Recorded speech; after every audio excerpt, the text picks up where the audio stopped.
Hello my dear students of class 12. Now today I am going to discuss the chapter magnetism in matter and the topic is Earth's magnetism. It means today we will discuss the whole concept behind Earth's magnetism. So before coming to the topic, if you are new to our GVS channel, then please go to the channel and also subscribe the channel. Press the bell icon so that you will get the future notification. So students, let's discuss our part. Clear and understand the basic about Earth's magnetism. सबसे पहले हमने यहाँ पे already एक figure बना के रखा है जिसको मुझे आपको कन्विंस करना है कि एक्चुअली ये फिगर क्या एक्सप्रेस कर रहा है। बात समझिएगा, ये अर्थ है हमारा और ये उसकी एक एक्सिस है जिसको हम क्या बोल रहे हैं, geographic axis. Geographic axis is what? The axis which passes the centre of the earth. Clear? तो ये सेंटर ऑफ द अर्थ से पास हो रही है, इसको ज्योग्राफिक एक्सिस बोलेंगे। ये हमारा क्या है, ज्योग्राफिक नॉर्थ है। ये हमारा क्या है बेटा, ज्योग्राफिक साउथ है। इसी तरह से यहाँ पे क्या है, मैग्नेटिक नॉर्थ है यहाँ पे मैग्नेटिक साउथ है। बात समझ में आ रही है? ये एक्सिस जो डॉटेड से मैंने रिप्रेजेंट की है, that axis is basically defined as magnetic axis. यहां मैंने मैग्नेटिक एक्सिस बताया है आपको। एक प्लेन इक्वेटर आपको समझ में आता है, अर्थ के सेंटर से वो वाला प्लेन जो अर्थ को टू इक्वल पार्ट में डिवाइड करता है। तो अर्थ को ये दो इक्वल पार्ट में कौन डिवाइड कर रहा है, ये वाला प्लेन। ये देखिएगा, ये वाला प्लेन में जो मैं आपको बता रहा हूं, ये वाला प्लेन क्या है, अर्थ को दो इक्वल पार्ट में डिवाइड कर रहा है, इसलिए इसको ज्योग्राफिक इक्वेटर बोलेंगे क्योंकि ज्योग्राफिकल एक्सिस के नॉर्मली पास हो रहा है। एक एक्सिस यहाँ पे ये बन रही है, ये देखिएगा, ये वाली एक्सिस जो मैंने एरो से दिखाई है, ये वाली एक्सिस को हम क्या बोलते हैं, वो मैग्नेट के करस्पॉन्डिंग, ये जो मैग्नेटिक एक्सिस है उसके करस्पॉन्डिंग नॉर्मली है, तो वो एक्सिस को हम क्या बोलेंगे, मैग्नेटिक इक्वेटर बोलेंगे। बात समझ में आ रही है?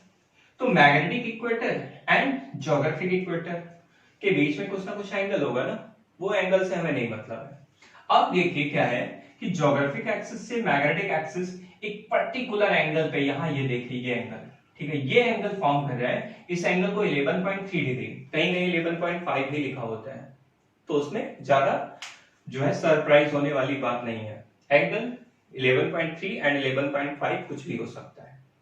बात समझ में आ रही है? अब देखिए क्या है, बात ये है कि एक्चुअली अर्थ के मैग्नेटिज्म का बेसिक काज क्या है। तो नॉलेज के लिए मैं आपको बता दूं कि अर्थ के अंदर एक तो निकिल और एक तो आयरन, ये दो सब्सटेंस पाए जाते हैं। तो क्या होता है, आयरन एंड निकिल का क्या होता है, बहुत ज्यादा अमाउंट पाया जाता है।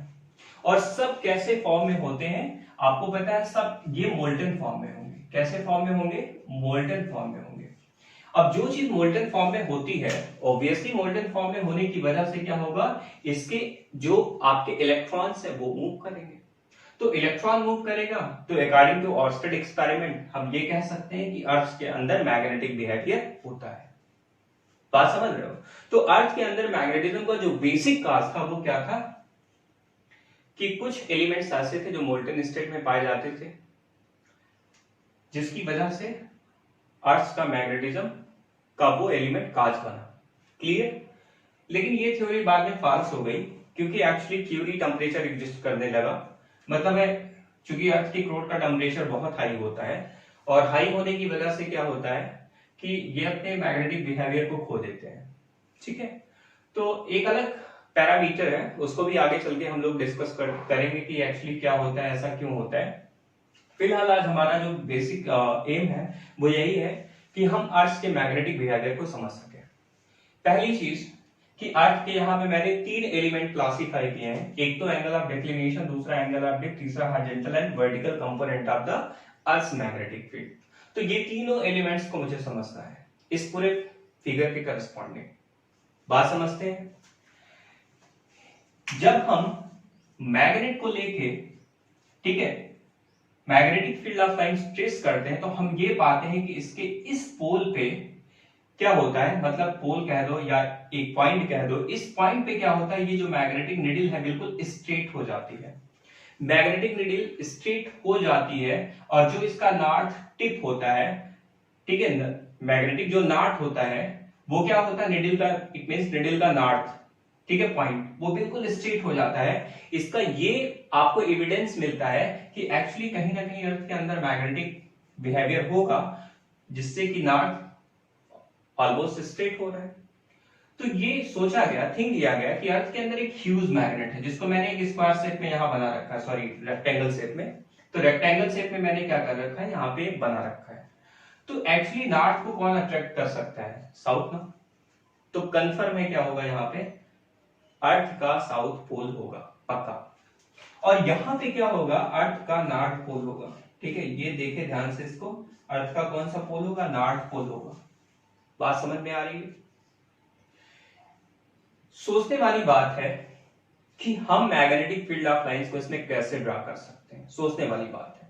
तो देखिए, नार से भाई लाइंस निकलती है ना। अब अगर मैग्नेट को मैं बेटा यहाँ पे रखूंगा, तो मैग्नेट यहाँ पे जो मैग्नेटिक नीडल होगी वो उसका बिहेवियर कुछ इस तरह से होगा। देखिए ध्यान से, उसका यहाँ पे नॉर्थ इधर होगा, ठीक है, ये हमारा क्या होगा, साउथ होगा।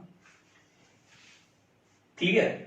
तो अब देखो, नार से लाइन निकलेगी, वो कहां जाएगी, मैग्नेट के साउथ में जाएगी, फिर अंदर साउथ टू नॉर्थ जाएगी, मतलब ये नॉर्थ है। ठीक है, और फिर बाहर कहां जाएगी, नॉर्थ टू साउथ जाएगी। तो ये ऐसे होते होते ऐसे आएगी और यहाँ पे आपको साउथ दिखेगा। अब साउथ के अंदर एंट्री लेते हुए फिर साउथ टू नॉर्थ, अंदर मैग्नेट के अंदर magnetic field of lines opposite होती है ना, साउथ टू नॉर्थ होती है। फिर ये आते हुए फिर नॉर्थ टू साउथ आएगा, फिर अंदर मैग्नेट के साउथ टू नॉर्थ। मतलब ये मैग्नेटिक लाइन आप कह सकते हो, ट्रेस कर सकते हो। सिमिलरली इसी तरह से अगर मैं यहां नीचे बनाना चाहूं, तो ये वाली लाइंस कुछ इस तरह से फॉल करेगी और कुछ इस तरह से यहाँ पे आपकी जाएगी, ऑब्वियसली यहाँ पे ऐसे जाएगी। तो आप ये कह सकते हो कि भाई मैग्नेटिक फील्ड ऑफ लाइंस को हम इस तरह से एक्सप्रेस कर सकते हैं। थोड़ा सा फिगर कॉम्प्लिकेटेड हो रहा है, कई सारी चीजें लिखी हुई है, लेकिन हमारा समझने का जो एम है वो हम लोगों को नहीं बोलना चाहिए कि हम जो लाइंस ड्रा कर रहे हैं आप उसको देखते चलिए। ठीक है, कुल मिला के अर्थ की जो फील्ड ऑफ लाइंस होगी वो कुछ इस तरह से एरो के थ्रू एक्सप्रेस की जाएंगी। क्लियर। इसका मतलब आप कभी भी ये मत सोचिएगा कि अगर मैग्नेटिक नीडल का नॉर्थ है तो उधर नॉर्थ जो है आपका पोल होगा। पोल कभी भी नॉर्थ नहीं होगा। मैग्नेटिक नीडल का नॉर्थ हमेशा नॉर्थ डायरेक्शन को बताता है, इसीलिए मैंने यहाँ पे ज्योग्राफिक नॉर्थ लिखा है। ध्यान से सुन लीजिए, इस पॉइंट को मैंने ज्योग्राफिक नॉर्थ क्यों लिखा है, उसका रीजन है, इसलिए लिखा है क्योंकि यहाँ पे मैग्नेटिक नॉर्थ है, इसलिए मैग्नेटिक नॉर्थ किसको इक्वेट करेगा, ज्योग्राफिक नॉर्थ को, ना कि अर्थ के पोल को।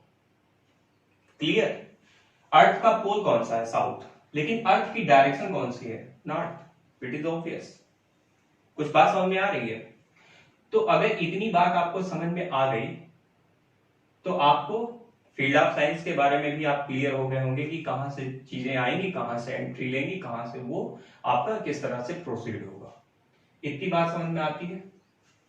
अब कुछ पॉइंट्स मैं यहां पे आपको एक्सप्लेन करना चाहूंगा कि एक्चुअली यहां पे जो आपके ये 3 एलिमेंट्स हैं, वो 3 एलिमेंट्स आपको क्या नॉलेज देते हैं, और एक एक एलिमेंट्स को हम प्रॉपर्ली क्या करते हैं, समझने की कोशिश करते हैं। कोशिश करिएगा समझने की। और मैं फिगर को दोबारा यहाँ पे बनाने जा रहा हूँ, ठीक है, आपको ताकि कन्वीनियंट हो, क्योंकि फिगर बहुत कॉम्प्लिकेटेड हो जाएगा तो आपको समझने में दिक्कत होगा। ठीक है, बाकी चीजें आप समझ सकते हो, ऐसा कुछ भी नहीं है, कोई भी चीज ऐसी नहीं है इसमें। चलिए मैं पूरा मिटा देता हूँ, फिर से बताता हूँ। देखिए क्या है कि हमको क्या करना है, अर्थ के बिहेवियर को समझना है, मैग्नेटिक बिहेवियर को। तो यहाँ पे मैं क्या कर रहा हूँ, एक देखो ये मैंने बना लिया। चलिए शेप से कोई मतलब नहीं, शेप किसी भी तरीके से बन रहा हो, आपको समझने से मतलब है। ये हमने क्या बताया, ये हमारी कौन सी एक्सिस थी, ज्योग्राफिक एक्सिस, और ये वाली एक्सिस कौन सी एक्सिस थी, मैग्नेटिक एक्सिस थी। क्लियर।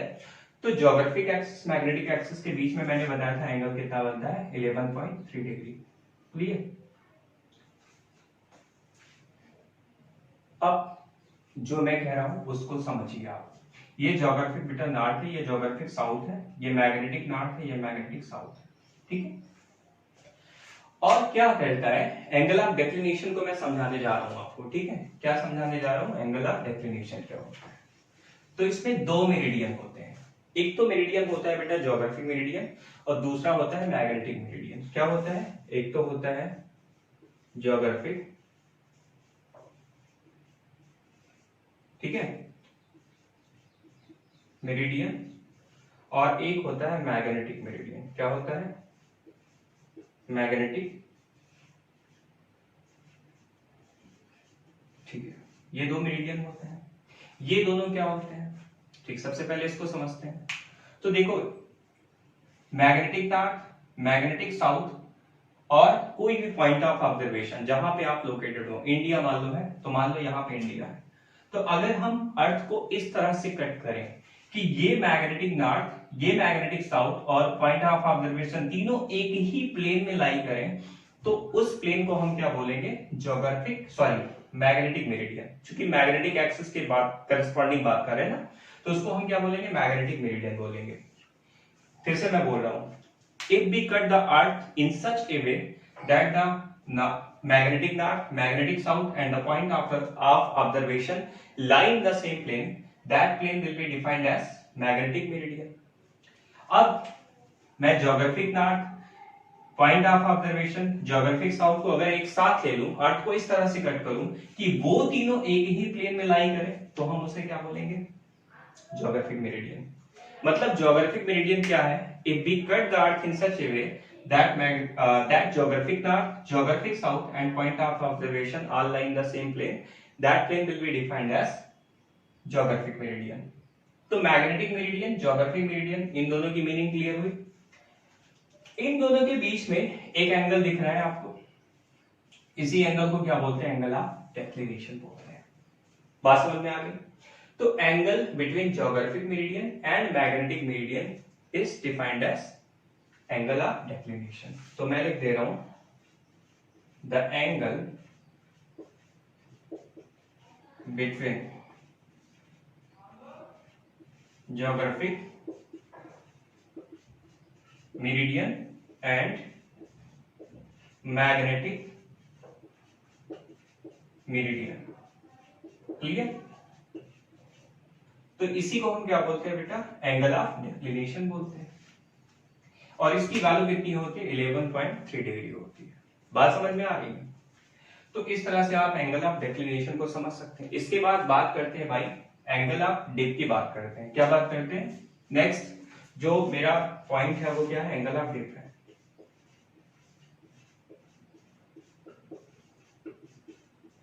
इसको हम डेल्टा से एक्सप्रेस करते हैं। किससे एक्सप्रेस करते हैं? डेल्टा से एक्सप्रेस करते हैं। ठीक है, तो ये डेल्टा क्या होता है इसको समझना है। देखिए, मैं अगर इस लोकेशन की बात करूं तो इस लोकेशन पे क्या है? ये अर्थ की सरफेस है। ध्यान से सुनिएगा, इस लोकेशन की बात करूं, अर्थ का सरफेस है ये। तो जब हम मैग्नेटिक नीडल को यहां पे प्लेस करते हैं, ठीक है, तो मैग्नेटिक नीडल, ठीक है, इस अर्थ के सरफेस के करस्पॉन्डिंग पैरेलल होती है। लेकिन जब हम उसी नीडल को, चलिए अगर हम उसी नीडल को यहां पे प्लेस करते हैं तो हमने देखा था वो क्या होती है? वर्टिकली बिल्कुल स्ट्रेट हो जाती है। ठीक है, ये थी आपकी, कह सकते हो ऐसा। तो यहां पे हॉरिजॉन्टल जो सरफेस होगा वो ये होगा, ठीक है, और यहां हॉरिजॉन्टल सरफेस ये है। तो जो नेट मैग्नेटिक फील्ड अर्थ का होता है, जो नेट मैग्नेटिक फील्ड अर्थ का होता है, ठीक है, अगर हॉरिजॉन्टल सरफेस के साथ जितना भी एंगल बनाता है, हॉरिजॉन्टल सरफेस के साथ जितना भी एंगल बनाता है, that angle will be defined as angle of dip. तो angle of dip is what? The angle between the horizontal, ठीक है, surface of the earth and between the net magnetic field. तो मैं यहां पे लिख दे रहा हूं, द एंगल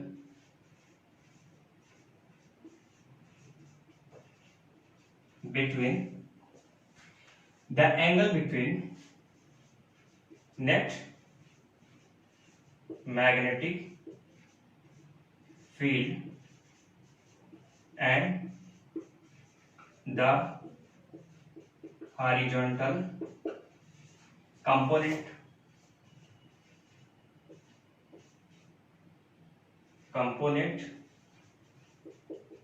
of earth। ठीक है, मतलब ये कह सकते हो, या हॉरिजॉन्टल कंपोनेंट या हॉरिजॉन्टल सरफेस भी बोल सकते हो, कोई जरूरी नहीं है। ठीक है, क्या कर सकते हो? The angle between net magnetic field and the horizontal surface of the अर्थ, ये भी लिख सकते हो। भाई हॉरिजॉन्टल सरफेस पे ही तो हॉरिजॉन्टल कंपोनेंट आएगा ना, कोई प्रॉब्लम तो नहीं है। तो यहाँ पे हम हॉरिजॉन्टल सरफेस ऑफ द अर्थ लिख सकते हैं, ये ज्यादा सही होगा, हॉरिजॉन्टल सरफेस ऑफ द अर्थ, क्योंकि कंपोनेंट तो ऑलरेडी अर्थ का टूटेगा ही, एक तो हॉरिजॉन्टल एक तो वर्टिकल।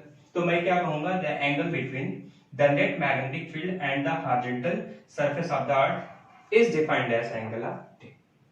बात समझ में आ गई? तो देखो यहां पे एंगल ऑफ डिप इक्वेटर पे कितना है, ध्यान से सुन लो, इक्वेटर पे कितना है भाई, 0 है। यहाँ पे कितना बन रहा है, 0, तो 0 डिग्री। और यहाँ पे पोल पे कितना बन रहा है बेटा, पोल पे 90 डिग्री बन रहा है। तो ध्यान रखना 2 पॉइंट पे, एक तो इक्वेटर पे एंगल ऑफ डिप कितना होता है, 0 होता है, एक तो पोल पे कितना होता है, 90 डिग्री होता है।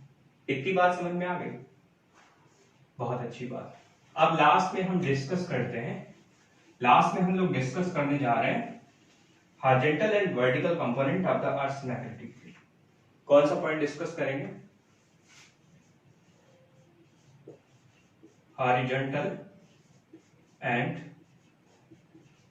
Vertical component of earth magnetic field, magnetic field.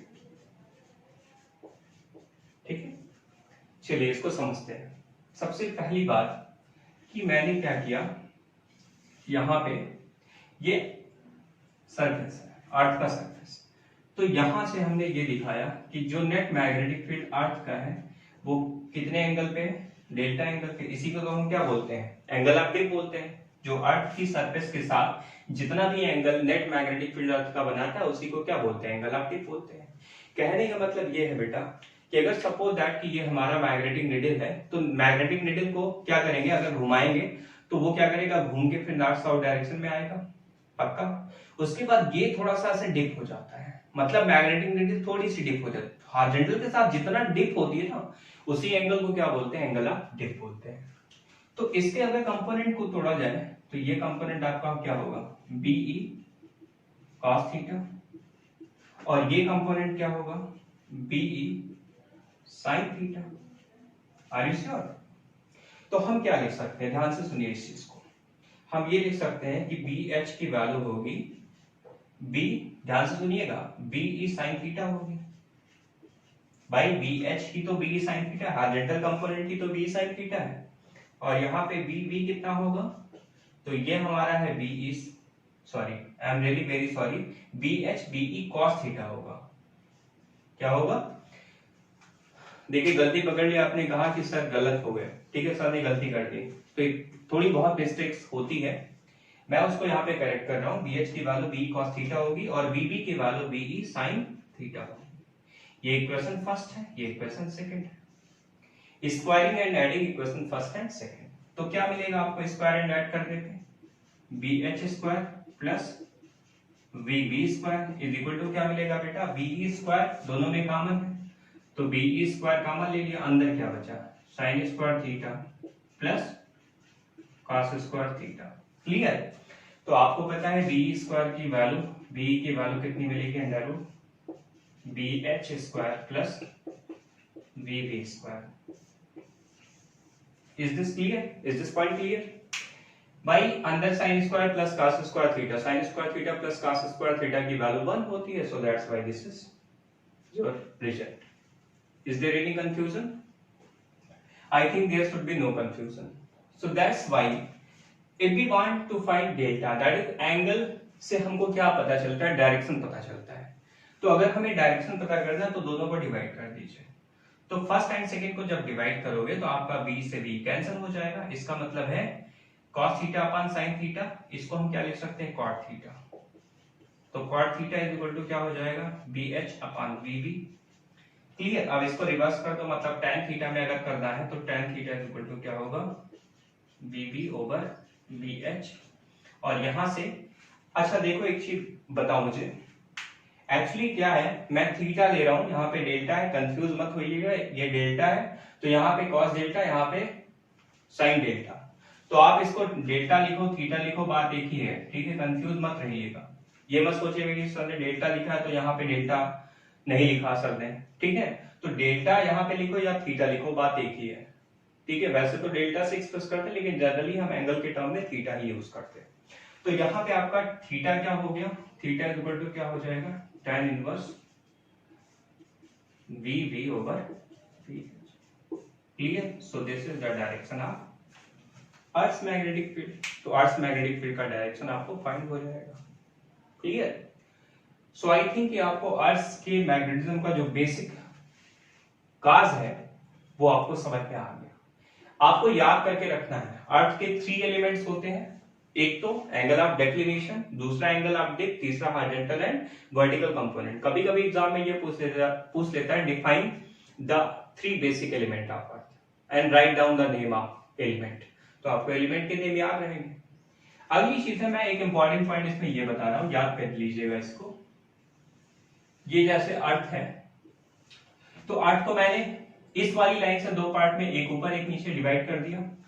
ये वाली लाइन जो आपकी वर्टिकल है, ये भी 2 पार्ट में डिवाइड करती है. फर्स्ट पार्ट सामने, सेकंड पार्ट पीछे. तो इस वाली लाइन के करस्पॉन्डिंग क्या बोलेंगे इसको, नीचे वाले को southern hemisphere. Sorry, I am really very sorry. Clear? Just I have to mention this line. So this is called equator.